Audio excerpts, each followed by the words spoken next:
All right, welcome to a deep dive. Today, we are tackling a concept that just feels woven into modern life, especially online, in business. Fake it till you make it. Yeah, it's one of those phrases, isn't it? You hear it constantly. Public speaking, starting something new, even just like trying to fit in. Totally. And there's that tension right away. Yeah. When is it a smart way to grow, and when does it just become, well, dishonest? Exactly. So for you listening in, maybe you felt like you were playing dress up at a new job or pitched an idea that was, let's be honest, still cooking. Or just felt totally out of your depth? Yeah. Yeah, this dive is for you. We've gathered up a bunch of sources, articles, notes, the works, and we're going to unpack it. We'll look at the psychology, the business world, social media, and really try to pin down that ethical boundary. Okay, let's jump in. So the sources sort of lay out two basic paths to success, right? Right. Path number one, the classic route.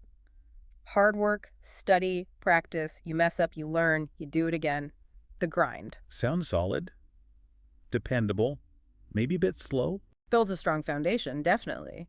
But then there's path two, which the sources frame as this fake it till you make it approach.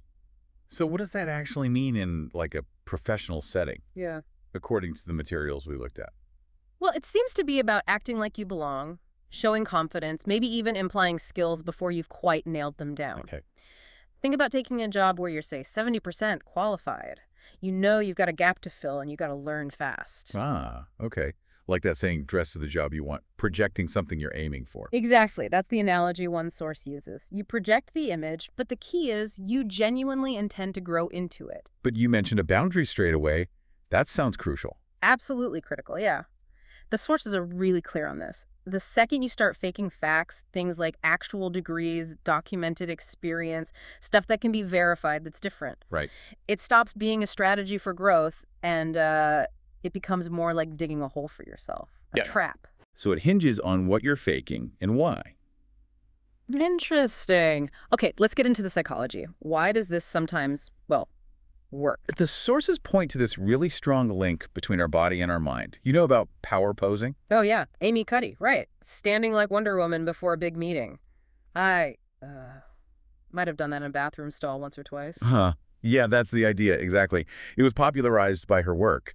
The concept is that adopting these big, expansive postures can actually change how you feel inside. Seriously, just standing differently makes you feel more powerful. How does that work, based on the research? Well, the sources mention studies suggesting that holding these poses, even for just a couple of minutes, can trigger physiological changes. Like what? Things like boosting testosterone, which is linked to confidence, and lowering cortisol, the stress hormone. So your body language basically sends signals to your brain. Wow, so it's like a little confidence hack. Kind of. One source called it like Red Bull for your confidence. It gives you a temporary kick, maybe makes you a bit jittery, but it can help you push through a tough moment. A presentation, networking. Yeah. Yeah, I can see that. And this is a big, but in the sources, it's not a cure-all. Right. Not a substitute for actually knowing your stuff. Exactly. It's a tool for managing a moment, shifting your mindset temporarily. It won't teach you a language or magically give you technical skills or, fix deep-seated anxiety. Got it. Useful trick, limited scope. Okay, speaking of projecting capabilities, Yeah. resumes. That's often ground zero for faking it, right? Oh, absolutely. The creative writing part of job hunting, our sources definitely mention the common stuff, tweaking timelines a bit, maybe puffing up job titles or responsibilities. Saying you led a project when you were really just, like, at the meetings. Yeah, that kind of thing. And you can see why people do it, can't you? Some job descriptions are just impossible. They want 10 years of experience for tech that's 5 years old. You feel pressured to stretch the truth just to get noticed. The pressure's intense. But the sources really hammer home the downside. If you get caught lying on a resume, poof, credibility gone, future doors slam shut. And in some fields, it's worse. Oh, yeah. Law, finance, medicine, areas with licenses and regulations, lying there can have serious legal consequences. It's a massive risk for a short-term edge. So what's the ethical middle path here? How do you sell yourself well without lying? It seems to come back to focusing on what's real. Highlight the skills you genuinely do have, especially transferable ones. Show you're adaptable, a fast learner, stick to real experiences. Don't claim you're an Excel guru if pivot tables give you hives. It chuckles. Exactly what one source said, basically. Be honest about your actual level. Okay. And if you are reaching for a role that's a bit of a stretch, The sources suggest you need, and I love this analogy, a rocket engine. A rocket engine, meaning? Meaning you need a concrete, serious plan to learn what you need to learn fast. You're not just hoping. You're actively planning to close that gap once you're in. You're betting on your ability to catch up with effort. Okay, that makes sense. Potential backed by a plan versus just wishful thinking. All right, we've talked individuals. What about companies? Do businesses play this game? Oh, for sure. The sources show it happens on a bigger scale, too, especially with startups. Think about founders pitching these huge, world-changing visions based on, well, maybe just a basic prototype or even mock-ups. Selling the sizzle before the steak is cooked. Pretty much. And sometimes it works. The sources bring up some classic examples. Steve Jobs and the first iPhone launch in 2007. Oh, that famous demo. I remember watching that. Well, according to the sources, parts of the software he was demoing were, shall we say, not quite ready for prime time. Buggy, unfinished. Some parts apparently faked just for the stage show. Whoa. So how is that not just a flat-out lie? The interpretation in the sources is that he was selling a vision. He wasn't claiming the product was perfect then. He was essentially saying, this is the future we're building. Trust us. We'll get there. So the bluff, if you want to call it that, was backed by a credible team, a roadmap, the resources. Right, and the capability to actually deliver eventually. Another example mentioned is Thomas Edison. He'd often promote his inventions, get investors excited before all the technical kinks were worked out. Really? Yeah, the sources call it visionary bluffing. It's like you're making a promise based on your confidence that you will figure it out. Okay, I see the pattern. But the danger zone is when there's nothing behind the curtain, no plan, no real ability. Exactly. When the bluff is just hot air, when there's no substance or real intent to deliver, that's when it tips over from ambitious vision into, well, scam territory. And that line can seem pretty blurry sometimes, I imagine. Okay, let's switch gears. Yeah. Social media. That feels like the ultimate stage for faking it. Oh, definitely. Social media is like exhibit A. The sources talk all about the curated perfection, the hashtag blessed life, the hashtag girl boss hustle, always looking amazing. And sometimes the faking is pretty blatant, right? Buying followers, those weird empty profiles. Totally.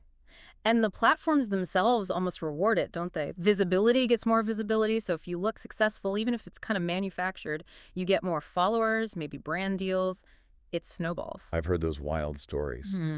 People renting fancy apartments by the hour, posing with borrowed jets. Yeah, the sources mention exactly that. Renting luxury stuff just for the photo op to project this image of wealth and success. It's all about crafting the appearance. But what's the actual problem with that, according to the sources we looked at? Is it just vanity? It goes deeper, apparently. The issue highlighted is that when the image becomes the main thing, the currency, you can get disconnected from, building actual value, real connections, genuine growth. You're living for the illusion. And it must mess with the people watching, too. Hugely. The sources talk about the anxiety, the burnout people feel comparing their own messy reality, the bills, the bad days, the ramen noodles, to someone else's flawless filtered feed. Although, to be fair, some people are starting to share the messy stuff, too. The failures, the late nights. And that often gets a huge positive response, right? That authenticity resonates. So the takeaway seems to be, faking it might get quick attention, but building something real, something lasting, that takes substance behind the style. It feels like the real danger comes when people aren't just faking confidence, but faking fundamentals. And then they scale that deception way up. That's exactly where this whole concept turns dark, really dark. The sources provide some pretty stark examples of when faking it becomes full-blown fraud. Enron comes to mind immediately. That name is basically shorthand for corporate scandal. Yeah, Enron is a major case study in the sources. They built this incredible image of growth and innovation, right?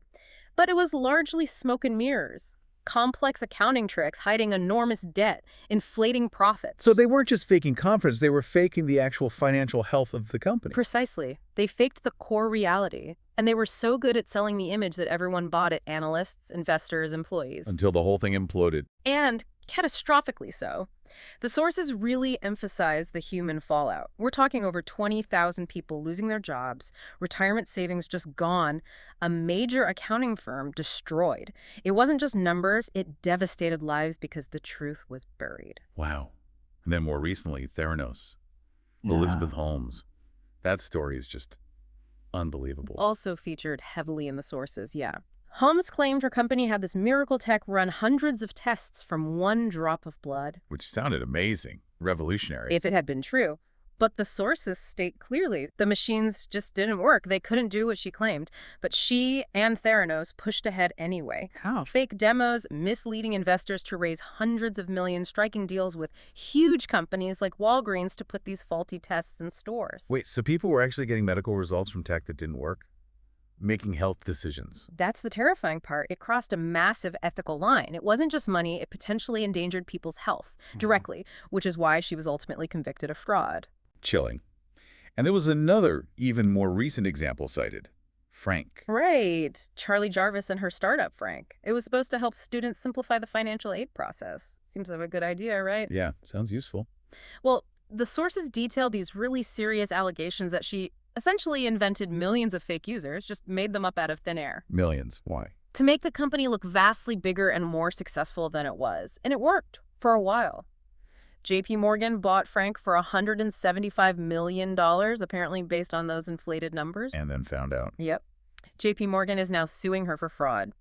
It's another case where the fake eats mentality, unchecked by ethics, allegedly led to massive deception. So these stories, they're cautionary tales about what happens when ambition completely loses its ethical anchor, when there's no intention of ever actually making it real. Exactly. The sources use these examples to show how that same drive to project success can become catastrophic when applied to things like finance, health, core facts, especially when there's no accountability or internal brake. It really underscores that knowing where to draw the line, or maybe what is okay to fake, is everything. Right, because the goal isn't necessarily to be a 100% transparent about every insecurity all the time. The sources actually pivot here to talk about how you can use this idea ethically. Okay, how? It's about reframing it, not as lying, but as leading with potential. Reading with potential. I like that framing. So how does that look in practice? Well, think about personal branding. How you present yourself online or professionally definitely matters. It's okay to use polished language, get a good headshot, project confidence, even if you're still building experience. Like a freelancer using "we" on their website to sound more established. Exactly. That kind of positioning is fine, the sources suggest, as long as you follow through and actually deliver high-quality work. You look the part, you talk the part, but crucially, you do the work behind the scenes. Work like the expert you want to be. Got it. What else? Another area is saying yes to things before you feel totally ready. Oh, God, that feeling, that moment of can you do X, and your brain screams no, but you say yes anyway. It's super common. And the sources suggest that's often how we grow the most. You say yes, you panic slightly, then you dive in, learn like crazy, and figure it out.